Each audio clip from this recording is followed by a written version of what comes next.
entonces manual de uso dirigido de antibióticos, del tema de carbapenemasa. Entonces hay que tener presente que antes de llegar a la carbapenemasa, digamos que toca descartar de manera simultánea otros mecanismos de resistencia como las BLE y las AMC, que por lo general están presentes de manera simultánea en estos pacientes. Por lo tanto, este tipo de medicamentos como el Astrionam o la cefalosporina de tercera y de cuarta generación no van a ser una buena opción para este tipo de pacientes. Y como vemos en este antibiograma, pues también va a alcanzar a ser resistente para los carbapenémicos, que una vez confirmado el diagnóstico con el test de Hodge positivo, pues entonces vamos a tener como primera opción de tratamiento la polimixina digiciclina, polimixina carbapenémico, otros antibióticos que ya vamos a ver. Entonces, con respecto a los carbapenémicos, existe controversia acerca de su uso, debido a que tenemos algunos estudios in vitro en los cuales se han empleado y han habido ciertas respuestas, y que depende básicamente de la MIC y de la cantidad del inóculo. Sin embargo, la experiencia sugiere que se pueden utilizar, pero no como agentes únicos, debido a que puede existir falla terapéutica y es probable que se requiera entonces altas dosis o infusiones prolongadas de estos agentes para así tener mayor exposición al fármaco, digamos, al germen, y mejores resultados entonces terapéuticos, según lo describe este artículo de 2011.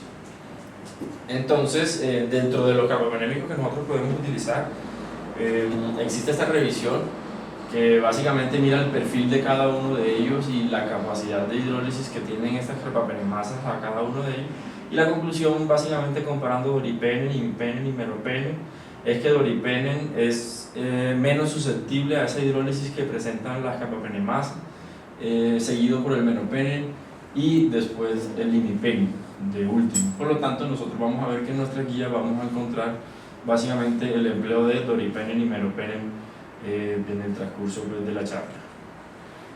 Aquí vamos a ver entonces, como les mencionaba, qué otros agentes pueden también ser utilizados en este tipo de pacientes. Entonces aquí hacen un estudio en el 2011 en donde van a evaluar clorafenicol, ciprofloxacino, colestina, fosfomicina, minociclina, nitrofurantoína, temociclina y digeciclina. Lo que ellos encuentran es listado a mano izquierda con los gérmenes prevalentes, y vamos a encontrar a mano derecha pues todas las MIT, las que están subrayadas con gris son los gérmenes resistentes. Y como les resalté ahí, la colistina es sensible de 81 a 75, o sea que corresponde más o menos a un 92%, la fosfomicina corresponde más o menos a un 60%, y la digeciclina 38 cepas pues fueron susceptibles de las 81 calculadas. ¿De acuerdo? O sea que estos ya empezamos como a irnos hacia un lado de cuáles son los otros medicamentos que tenemos disponibles a la hora de utilizar algún antibiótico para gérmenes con carbapenemasa. Entonces ya empezamos a hablar de terapia combinada. No solo, ya sabemos que la monoterapia pues, va a llevar a un fracaso terapéutico independiente de la MIC que acabamos de ver, del listado de medicamentos que acabamos de ver, tanto in vitro como in vivo. Por lo tanto, en este estudio publicado en 2011 en la misma revista del anterior, evalúan 8 cepas de enterobacterias productoras de carbapenemasa, y a estas 8 cepas, digámoslo así, las exponen de manera de monoterapia a digeciclina, colistina y meropenem, encontrando como monoterapia una buena respuesta bacteriostática con la digeciclina, 7 de las 8, y bactericida en 1. Y por el contrario, pues colistina y meropenem tienen mucho mayor actividad pues, por el mecanismo de acción conocido de estos fármacos, más actividad bactericida, 3 de las 8 cepas, y bacteriostática, 5 de las 8 de las 8 semanas, ¿de acuerdo? Y esto va a depender también del tiempo de exposición, de las concentraciones en plasma, entre otros factores. Cuando ya se combina digeciclina con meropen, no hubo ninguna actividad, ¿sí? Ningún sinergismo, pero cuando se combina digeciclina con colistina, entonces la actividad bactericida fue 8 de 8. Y además que hubo un mayor sinergismo, requiriendo menos dosis, digámoslo así, y menos tiempo de exposición. Entonces la conclusión que dan en este artículo es básicamente que la digeciclina en monoterapia se puede utilizar cuando la actividad bacteriostática es adecuada, o sumada a la colistina cuando la actividad bactericida es necesaria. Lo saqué textualmente del artículo. Sí, digeciclina en pseudomonas no serviría. Entonces, digamos que en pseudomonas se queda corta, ¿no? De acuerdo. Uh-huh. Entonces, hablando ya de terapia combinada, también está este artículo que es del año pasado, de diciembre, en donde ellos hacen una revisión de unos casos en los cuales se aisló Klebsiella pneumoniae productora de carbapenemasa. Y lo que quiero resaltar acá es que, como ven en la columna de monoterapia, hay un 49% de falla terapéutica, distinto a la terapia combinada, en donde tan solo existe un 25%. Entonces, como vemos, siempre hay un fracaso terapéutico que es alto, por lo tanto las opciones terapéuticas aún no se han definido, existen muchos estudios con muchas combinaciones, pero lo que le quiero resaltar en este caso es que, independiente, como vemos abajito a la izquierda, polimixina, carbapenémico, digeciclina o aminoglucósido, en monoterapia el fracaso terapéutico va a ser mucho mayor que en la terapia combinada. Ahora, una de las preguntas que nosotros nos hacíamos es: ¿con qué vamos entonces a combinar la polimixina? Ya vimos que digeciclina pues iba muy bien con colistina. Ahora la polimixina, vemos que no hay diferencias en cuanto a la falla terapéutica, independiente si es carbapenémico 30%, digeciclina 29% o polimixina con aminoglucósido 25%. Entonces la idea de este artículo es que, independiente con lo que nosotros utilicemos, la polimixina, el éxito terapéutico va a ser similar, y por lo tanto vamos a depender de otros factores como la farmacocinética y la farmacodinamia, incluso la penetrancia de cada uno de ellos según el tejido afectado. Este es otro artículo, entonces nuevamente nos menciona por qué es tan importante, y ya empezamos a hablar de terapia combinada como predictores de mortalidad. Entonces, en la línea discontinua vemos que es la monoterapia, mientras que en la línea continua la tasa de sobrevida está por encima del 75% a través del paso del tiempo. En este mismo artículo de 2012, ellos resaltan, porque ellos estudian básicamente son los factores de riesgo asociados a la mortalidad en pacientes con bacteriemia asociada a Klebsiella pneumoniae productora de carbapenemasa. Y abajo, si ustedes pueden notar, dice la terapia post-antibiograma triconjugada con digeciclina, colistina y meropenem es un factor independiente para disminuir mortalidad con un odds ratio de 0.11, distinto a la presencia de choque séptico, que tiene un odds ratio de 7, ¿sí? La terapia inadecuada y un Apache elevado, que ya van a ser factores predisponentes de mortalidad. Entonces aquí ya empezamos a hablar de la terapia triconjugada, aunque no encontré exactamente cuál es la indicación, pero vamos a ver más adelante que funciona muy bien en pulmón. Entonces la conclusión en cuanto al tratamiento básicamente es que tenemos opciones de tratamiento limitadas. Como ya vemos, siempre existe una falla terapéutica independiente de la combinación que nosotros vayamos a usar. Lo que más hemos visto que mejora mortalidad es la terapia triconjugada, por lo tanto vamos a requerir es de la condición clínica del paciente, y para elegir el tratamiento adecuado, la misma susceptibilidad, la MIC, la farmacodinamia y la farmacocinética en el antibiograma pues, de cada uno de estos agentes, y la penetrancia que ellos tengan en cada tejido. Y teniendo presente siempre que estos pacientes deben tratarse con terapia combinada por mejoría de su mortalidad menor tasa de resistencia por, digamos, lo que le mencioné inicialmente, que pueden existir BLE o AMC de manera simultánea, o incluso otro tipo de mecanismos de resistencia para aminoglucósidos, quinolona, etc. Y ya está demostrada pues, la pobre efectividad de la monoterapia. Esto es un artículo publicado en febrero de este año. Entonces, ya yéndonos directamente al manual, vamos entonces a ver las carbapenemasas, que no incluye pseudomonas, ni proteos, ni positivos, ni morganela, ni serratia. Entonces, como vemos, todo esto se correlaciona con la introducción que acabamos de ver, que en la mayoría vamos a ver polimixina, tigecyclina, polimixina meropenem, polimixina doripenem, incluso vamos a ver el pulmón triconjugado, como mencionaba inicialmente, con amikacina. Y pues la importancia, resalto acá del doripenem, como lo vimos en el artículo en donde el doripenem era menos susceptible a la hidrólisis de estas carbapenemasas. Entonces, con respecto a la evidencia, vamos a ver entonces piel. Entonces está este artículo de este año, de junio, que pues, nos menciona el tratamiento de piel y tejidos blandos debido a Acinetobacter baumannii resistente a carbapenémicos. Y ellos aquí quieren implementar una nueva, digamos, terapéutica con ampicilina sulbactam, porque ellos han visto en estudios previos que pueden ser in vitro, que pueden ser susceptibles. Entonces plantean el problema como el Acinetobacter como una causa frecuente de infección nosocomial, siendo el manejo tradicional el imipenem y el meropenem, pero pues tenemos que existe una resistencia por este tipo de carbapenemasas que están ahí, y los datos son limitados para cuál es la mejor combinación, como lo vimos inicialmente. La otra opción que veíamos era polimixina y colistina, sin embargo ellos dicen, dada su nefrotoxicidad y neurotoxicidad, quisieran implementar otras medidas antes de llegar a utilizar este par de medicamentos.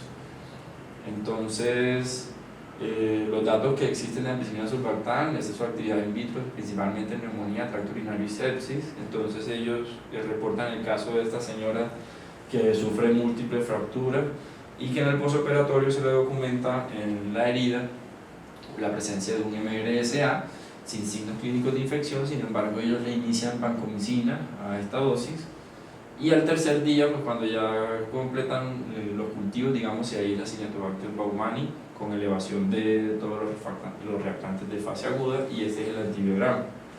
Si ustedes pueden observar, es resistente a todo, básicamente susceptible a ampicilina sulbactam y a colistina. Veamos la MIT del meropenem, que está por encima de 8, porque ellos van a empezar a utilizar de entrada ampicilina sulbactam a esta dosis, más meropenem 30 miligramos kilo día. Los reactantes de fase aguda mejoran en 48 horas y los cultivos se negativizan a las 72 horas. De manera que completa 45 días de tratamiento y los cultivos siguen siendo negativos al mes del alta. Por lo tanto, ellos recalcan la cura microbiológica y clínica con un adecuado perfil de seguridad en esta paciente, empleando ampicilina sulbactam y meropenem sin requerir pues colistina. En cuanto al sistema nervioso central, polimixina, meropenem, entonces tenemos un par de estudios, iniciando con este de 2005, en donde utilizan amikacina y colistina para tratar meningitis dada por Acinetobacter baumannii. Entonces ellos reportan un caso de un hombre de 52 años, quien estaba hospitalizado inicialmente por una hemorragia subarachnoidea, que recibió terapia endovascular. Dado por su compromiso, presentó una neumonía asociada al ventilador, ¿sí? Y pues se trató con antibióticos de amplio espectro. Esto es importante porque empezamos a ver factores de riesgo asociados. Posteriormente presenta una hidrocefalia por su mismo cuadro inicial de la hemorragia, y es llevado a ventriculostomía, y sin embargo a los 9 días en el postoperatorio presenta una meningitis, se le toman cultivos, y al día 28 de su estancia hospitalaria más o menos salen los reportes, en donde, si pueden observar, tenemos una Acinetobacter baumannii que es sensible únicamente a amikacina, a imipenem con una MIT de 4, ¿sí? Que es una MIT digamos alta, ¿no? Y colistina. ¿De acuerdo? Entonces ellos con este antibiograma inician tratamiento con amikacina 600 miligramos intravenosa y imipenem 500 miligramos intravenosa cada 6 horas. Sin embargo, el paciente continúa con su cuadro clínico, le toman nuevos cultivos en el día 33, entonces tenemos que el aislamiento de la Acinetobacter baumannii ya es resistente al imipene, ¿sí? E incluso al meropenem, que estaba intermedio. Entonces, ¿qué hacen ellos? Adicionan 5 miligramos y van titulando hasta conseguir 10 miligramos intradecales de amicacina. Pues es una recomendación que ellos hacen, que van clampeando 1 hora la ventricostomía luego de la aplicación del medicamento, hasta completar 17 días en total de tratamiento con la amicacina intratecal. Y el día 39 le adicionan colistina, dada la pobre respuesta, a 1.25 miligramos kilo 2 veces al día. En total recibió 10 días de tratamiento. Resaltan que el cultivo se negativizó el día 45, presentó elevación de la creatinina, como es de saber. Tenemos colistina y amicacina, que ambos son nefrotóxicos, pero pues ellos dicen que a pesar de eso respondió microbiológicamente hablando. Sin embargo, posteriormente, desafortunadamente, el paciente fallece el día 62, que ya por otra causa, pero no es por su infección. Tenemos este artículo más reciente, 2009, donde hablan de meningitis en Acinetobacter resistente. Nuevamente plantean el problema, que es una infección nosocomial, básicamente 3.6% la incidencia en este hospital que ellos describen. Los factores de riesgo asociados están la fuga del líquido cefalorraquídeo, la infección del sitio operatorio, la cirugía prolongada, el compromiso de los senos paranasales, la severidad de la enfermedad, la ventriculostomía, como lo vimos en el caso anterior, las necesidades de reintervención. Y las características del líquido cefalorraquídeo las describen pues con aumento de las células blancas, con predominio de polimorfo nuclear, proteínas muy elevadas, incluso hasta 200, y glucosa normal o disminuida. Este es un artículo de revisión que nos va dando todos los parámetros que nosotros necesitamos para el manejo de meningitis en Acinetobacter. Y al final ellos concluyen que existen estas opciones terapéuticas: colistina intravenosa 2.5 a 5 miligramos kilo día, o polimixina más un aminoglucósido pero intraventricular, ¿sí? Volvemos a recalcar entonces el empleo de aminoglucósido directamente a nivel del sistema nervioso y asociado o no a rifampicina intravenosa o vía oral a esa dosis.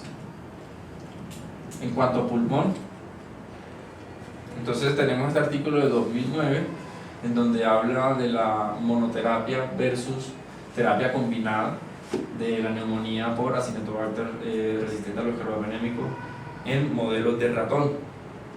Entonces, nuevamente plantean el problema, una causa de neumonía nosocomial desde 1990 que ha ido incrementando su incidencia. El objetivo del estudio básicamente era comparar colistina más rifampicina e imipenem más rifampicina, ¿sí?, con otros regímenes terapéuticos empleados en los modelos de ratón. Entonces ellos tenían 3 cepas, estas cepas que ven ahí, OXA, IMP y IB. Como vemos, eran resistentes a todo excepto a colistina y tigeciclina. Veamos la rifampicina, que sale resistente. Sin embargo, ellos querían evaluar digamos este medicamento. Entonces, en esta tabla, discúlpenme que no se ve, simplemente les quiero resaltar que tenemos las 3 cepas y en rojo está subrayado cómo la rifampicina tiene mayor actividad a las 24 y a las 48 horas, empleándola como monoterapia, y luego cuando se combina con colistina o imipenem también tiene una buena respuesta, a diferencia de tigeciclina u otras combinaciones como rifampicina amicacina o colistina imipenem, ¿sí?, imipenem sulbactam, imipenem amicacina, que no tuvieron ninguna respuesta. Entonces, la conclusión de ellos es que rifampicina más colistina o rifampicina más imipenem puede ser una buena opción. Entonces, está este artículo, teniendo, digamos, esos datos ya in vitro, vamos a mirar ya la aplicación clínica como tal. Entonces, existe este estudio de 2008 en donde compara colistina y rifampicina en el tratamiento de neumonía asociada a ventilador. Entonces, la mortalidad que ellos plantean es del 25%, más la creciente incidencia de neumonía nosocomial por este germen. pues entonces quisieran evaluar de manera retrospectiva cuál es la efectividad y seguridad de esta combinación. Entonces toman 10 pacientes con neumonía asociada al ventilador y que estaban recibiendo colistina 150 miligramos cada 12 horas más rifampicina 600 miligramos al día. Todas las cepas eran susceptibles a colistina y resistentes a rifampicina. Y lo que ellos encontraron es que de esos 10 pacientes, 7 se beneficiaron de la terapia, 6 obtuvieron una cura microbiológica como tal, de manera temprana, y 3 mueren. Pero no mueren tanto por la infección, sino por otros factores asociados como el Apache, ¿sí? Uno de ellos porque tenía el Apache muy alto, ¿sí? Por lo tanto, 7 de 10 que se benefician de la terapia, ellos lo consideran una terapia segura y que no presentó ningún efecto adverso de estos medicamentos, por lo tanto va a ser efectivo y segura contra neumonía asociada a ventilador por Acinetobacter baumannii en este grupo de pacientes. Para abdomen, entonces tenemos este artículo 2013 de julio que nos habla de Klebsiella pneumoniae en pacientes en el postoperatorio de cirugía abdominal y analiza una serie de casos de 30 pacientes. El objetivo de este estudio básicamente es evaluar cuáles eran los factores de riesgo, la mortalidad y el impacto de colistina más tigecyclina. Entonces tienen estos 30 pacientes que ingresaron a la UCI de este hospital de manera prospectiva desde agosto de 2011 hasta agosto de 2012. Estaban sometidos a cirugía abdominal, principalmente por cáncer rectal, entre otros, y que tenían infección severa por Klebsiella pneumoniae. Y lo que se expusieron fue a colistina 5 miligramos kilo día dividido en 3 dosis y tigecyclina de 100, un grupo de 100 miligramos dosis inicial y continuaba con 50 cada 12, y otro grupo que iniciaba con 200 miligramos y continuaba 100 miligramos cada 12. Por lo tanto, vamos a comparar colistina con tigecyclina a dosis baja y colistina tigecyclina a dosis alta. ¿Qué encontraron ellos? Entonces, que eran pacientes con un promedio de edad de 56 años, un Apache muy elevado, o sea, una mortalidad alta ya de entrada. Estos fueron como los principales infecciones intraabdominales, la mayoría fue por abscesos, dehiscencias, infección del sitio operatorio y la minoría por peritonitis. Todos eran resistentes, excepto a colistina, unestamib y a tigecyclina. Por lo tanto, esos fueron los medicamentos que ellos emplearon. Y como vemos en esta curva de la derecha de Kaplan-Meier, el porcentaje de sobrevida sigue por encima de 90 en la línea discontinua, que es tigecyclina a dosis alta, muy diferente al empleo de tigecyclina más colistina, que vemos como la mortalidad a medida que pasan los días en la línea continua desciende con tigecyclina colistina a dosis habitual. Esta fue la mortalidad que ellos encontraron. Como les mencionaba, el Apache era muy alto, 42%. Sin embargo, evidenciaron que los mejores resultados eran en los pacientes con dosis alta de tigecyclina, como vimos en la gráfica anterior, sin presentar efectos adversos. Por lo tanto, es una terapia efectiva, segura, y la conclusión que ellos dicen es que el diagnóstico microbiológico a tiempo y las dosis antibióticas adecuadas a cada paciente son necesarias para alcanzar mejores resultados.